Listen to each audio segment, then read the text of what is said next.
ગૌરી વ્રત સામાન્ય રીતે 6 વર્ષથી 14 વર્ષ સુધીની ઉંમરની બાળાઓ કરતી હોય છે. કન્યાઓ બાળપણથી વ્રતનું અને ઉપવાસનું મહત્વ સમજે તે માટે તેમને આ વ્રત કરાવવામાં આવે છે. પ્રચલિત માન્યતા અનુસાર દેવી પાર્વતીએ પણ આ વ્રત કર્યું હતું.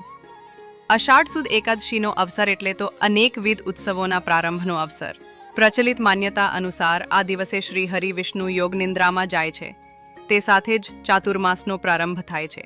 તો ગુજરાતમાં આ દિવસથી જ ગૌરી વ્રતની પણ શરૂઆત થાય છે, જે અંતર્ગત આજે તારીખ છે જુલાઈ, રવિવાર રોજથી કુમારિકાઓનું ગૌરી વ્રત શરૂ થઈ રહ્યું છે. ત્યારે આવો જાણીએ કે આ વ્રતની મહત્તા શું છે. ગૌરી વ્રતનો મહિમા. ગૌરી વ્રતને મોળાકત વ્રત તરીકે પણ ઓળખવામાં આવે છે, કારણ કે આ વ્રતમાં અલુણા ઉપવાસ કરવાની પરંપરા છે. એટલે કે આ વ્રતના 5 દિવસ સુધી કન્યાઓ મીઠાવાળું ભોજન ગ્રહણ નથી કરતી. સવિશેષ મહત્વની વાત એ છે કે આ વ્રત ગુજરાતમાં જ જોવા મળે છે. ગૌરી વ્રત સામાન્ય રીતે 6 વર્ષથી 14 વર્ષ સુધીની ઉંમરની બાળાઓ કરતી હોય છે. કન્યાઓ બાળપણથી વ્રતનું અને ઉપવાસનું મહત્વ સમજે તે માટે તેમને આ વ્રત કરાવવામાં આવે છે. તો પ્રચલિત માન્યતા એવી છે કે આ વ્રતના પ્રભાવથી સમય આવે કુમારી કન્યાને મનના માણીગરની પ્રાપ્તિ થાય છે. આવો આ વ્રતની વિધિને અને તેના ગુઢાર્થને સમજીએ. દેવી ગૌરીએ કર્યા હતા અનેક વ્રત. દેવી પાર્વતીનું એક નામ ગૌરી પણ છે. પ્રચલિત કથા અનુસાર દેવી ગૌરીએ શિવજીને પતિ સ્વરૂપે પ્રાપ્ત કરવા માટે અનેક વ્રત અને તપ કર્યા હતા. ગૌરી વ્રત અને જયા પાર્વતી વ્રત પણ તેમાંથી જ એક મનાય છે. કહે છે કે આ વ્રતના પ્રતાપે જ માતા પાર્વતીએ પોતાની મનોકામના પૂર્ણ કરી હતી. ત્યારથી જ કુમારિકાઓ પણ મનગમતો પતિ પ્રાપ્ત કરવા માટે અને અખંડ સૌભાગ્ય તથા સંતતિ પ્રાપ્તિના શુભ હેતુથી આ વ્રતો કરતી આવી છે. પહેલા સલંગ 5 વર્ષ સુધી ગૌરી વ્રત અને ત્યારબાદ સલંગ 5 વર્ષ સુધી જયા પાર્વતી વ્રત કરવાની પ્રણાલી છે.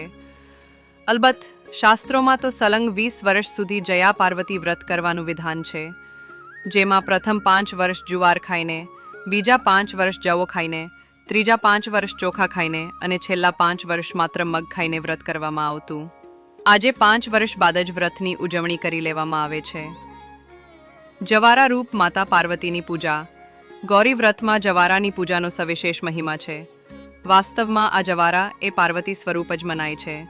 સાથે જ તે સુખ સમૃદ્ધિનું પણ પ્રતીક છે.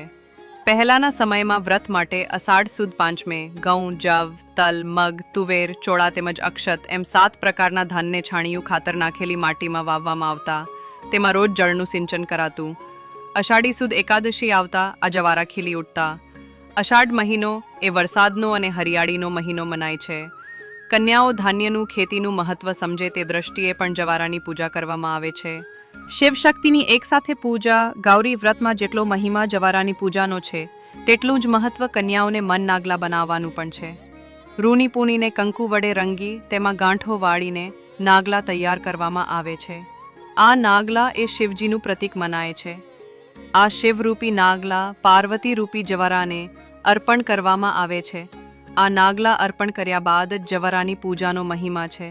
એટલે કે શિવ અને શક્તિ બંનેની સંયુક્ત પૂજા કરવાનો ગૌરી વ્રતમાં મહિમા છે. ખેતર ખેડવાની વિધિ. ગૌરી વ્રતમાં જવારાની પૂજા કર્યા બાદ નાની નાની બાળાઓ ભેગી થઈ ખેતર ખેડવાની વિધિ કરે છે. જમીનના નાના ભાગમાં ચાસ પાડીને તેમાં બીજ રોપે છે. ત્યારબાદ રોજ તેમાં જળનું સિંચન કરે છે અને પછી તેને પાંગરતા જોઈને પ્રસન્ન થાય છે. વાસ્તવમાં આ વિધિ દ્વારા કન્યાઓને એ સમજાવવાનો પ્રયત્ન કરવામાં આવે છે કે વાસ્તવમાં તો જીવન પણ એક ખેતર જ છે, જેમાં જેવું વાવશો તેવું જ પામશો. શું રાખશો ધ્યાન? ગૌરી વ્રત એ ખૂબ જ નાની ઉંમરની બાળાઓ કરતી હોય છે. ત્યારે સૌથી વધુ એ વાતનું ધ્યાન રાખવું કે આ 5 દિવસ દરમિયાન ઘરમાં બિલકુલ પણ કલેશ ન થાય. જો બાળકીઓથી કોઈ ભૂલ રહી જાય તો તેના પર ક્રોધ કરવાને બદલે તેને પ્રેમથી સમજાવવી જોઈએ.